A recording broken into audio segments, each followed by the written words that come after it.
Magandang araw mga kabarangay. Kumusta na po kayo? Ngayon tapos na ang election at baka po yung ilan sa inyo ay muling naimbitahan para maging miyembro ng Lupon Tagapamayapa sa inyo-inyong mga barangay. Baka po kayo ay kinuha ng inyong bagong halal na punong barangay para maglingkod bilang miyembro ng Lupon Tagapamayapa kung saan man kayo community o barangay na nakatira. Ito pong video ito ay nakalaan para po sa mga nagnanais magsilbi sa barangay sa pamamaraan po ng pagiging miyembro ng Lupon. Ngayon, ano ba ang Lupon Tagapamayapa? Ang Lupon Tagapamayapa po ay isang administrative body o ito ay isang grupo o isang konseho na bumubuo sa barangay justice ng Pilipinas. Ang mga miyembro ng Lupon Tagapamayapa ay ang mga sumusunod. Ang una po ay ang punong barangay na siyang tumatayong chairman ng Lupon Tagapamayapa. Pangalawa, ito ay kinabibilangan ng hindi bababa sa 10 at hindi tataas na bilang sa 20. So, ang pagpili po ng kung ilang miyembro ang kukunin bilang Lupon Tagapamayapa ay nakadepende sa population ng barangay. At ito din po ay nakadepende sa mga kaso na dating tinanggap nung nakaraang termino ng nagdaang punong barangay. So doon po nakabase yung kung ilan ang pipiliin bilang miyembro ng Lupon. Ang Lupon Tagapamayapa o ang Peace Council na ito ay karaniwang binubuo tuwing 3 taon. Ngayon, ano naman ang qualification ng isang miyembro ng Lupon? Para po sa mga nagnanais na maging miyembro ng Lupon Tagapamayapa, kinakailangan nyo ang mga bagay na ito. Una, kailangan po kayo ay residente o nagtatrabaho sa barangay kung saan kayo magiging lupon. Pangalawa, hindi na diskwalipika ng batas para maging lupon. Pangatlo, mayroong integridad. Pang-apat, kawalang kinikilingan. Pang-5, kalayaan ng pag-iisip. Pang-6, sapat at patas. At ang pang-7, yun pong mayroong reputasyon ng pagiging matapat. Oops, nakalimutan ko. Kailangan nga pala kayo ay 18 years old and above. Mga kabarangay, kung kayo po ay may mga ganong kwalifikasyon, kayo po ay maaaring hirangin bilang isang miyembro ng Lupon. Ngayon, ang tanong, ang isa bang government employee or isang government officer ay maaaring maging miyembro ng Lupon? Ang sagot po ay oo. Ang isang public official o employee ay maaaring maging miyembro ng Lupon o ng pangkat. Sabi po sa isang Supreme Court decided cases sa kaso ni Lorenzana versus Attorney Pajardo, AC 7512, June 29, 2005. Ang sabi po doon, Lupon or pangkat members may be in public or private employment.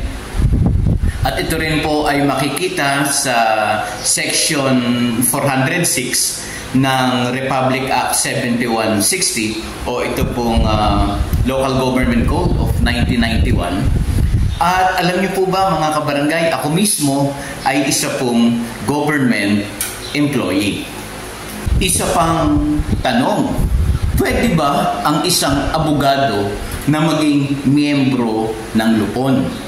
Ang sagot po, ang abogado ay hindi disqualified na maging miyembro ng Lupon. Ngunit ang isang abogado ay pinagbabawalan ng batas na humarap bilang abogado o representative ng isang partido sa isang barangay settlement proceedings. Ito pa isang tanong, may sweldo ba ang Lupon? Ang sagot po ay wala. Dahil ang kalikasan o ang nature po ng pagiging Lupon ay voluntary works lamang sa barangay.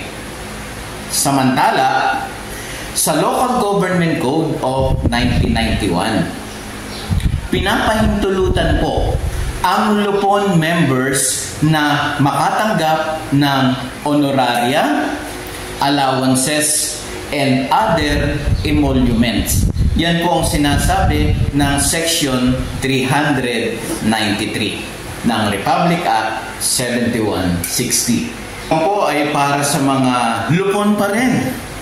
Sabi po sa Section 406 ng Republic Act 7160, sana huwag ikalaki ng ulo ng mga Lupon o ng mga magiging Lupon. Sabi dun, members of the Lupon Tagapamayapa in each barangay, while in the performance of their official duties or on occasion thereof, are deemed persons in authority in their jurisdiction. Makikita nyo din po ito sa Section 388 ng Kaparehong Republic Act. Ano naman ang mga pangunahing gawain ng Lupon Tagapamayapa?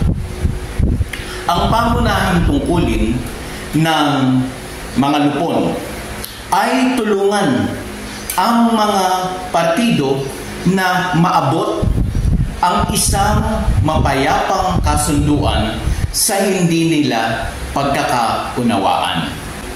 Ito po ay mahalagang malaman ng bawat isa. Ang Lupon Tagapamayapa ay hindi korte, hindi nagdedesisyon ng mga kaso.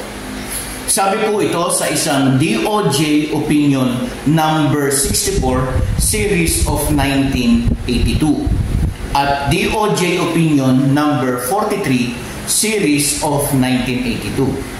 At sabi din po ito sa Section 3 Rule 1 ng Katarungang Pambarangay Implementing Rules and Regulations. Ang sabi po doon, the function of the Lupon is primarily conciliatory and not adjudicative. Tandaan niyo po, ang Lupon Tagapamayapa ay hindi korte. Kaya po ang tawag dito sa aming barangay, kung saan kami nagdadaos ng isang hearing, ang tawag po namin ay Mediation Center. Maganda po yun para walang kalituhan sa mga tao na dudulog sa barangay na ang Lupon Tagapamayapa ay isang mediation center, hindi po korte. Kaya ayan po mga kabarangay, dun sa mga nagbabalak mag-apply bilang Lupon Tagapamayapa at dun po sa mga napili na naman bilang maging Lupon Tagapamayapa. Ito pong mga sinabi ko sa video ito ay mga katotohanan tungkol sa pagiging isang miyembro ng Lupon. At sana po kung kayo ay mapili mahirang bilang Lupon Tagapamayapa ay magkaroon po kayo ng personal na copy ng Katarungang Pambarangay Law, maging yung implementing rules and regulations. Napakahalaga po na meron kayo nito. Kasi mga kabarangay, ako po ay nagkakandak din ng lectures kung saan-saan. Napansin ko, yung common sa mga lupong tagapamayapa, wala silang kopya ng katarungang pambarangay law. Nakakalungkot po. Dahil yun ang basihan ng ating ginagawa sa barangay. Paano kung wala ka? Saan mo ibabase ang iyong ginagawa bilang isang lupon? Kaya mga kabarangay, maraming salamat po. Ito si Jeffrey at patuloy na magpapasalamat sa mga subscribers o sa mga bago nating subscribers na tumatangkilik po dito sa Katarungang Pambarangay Channel.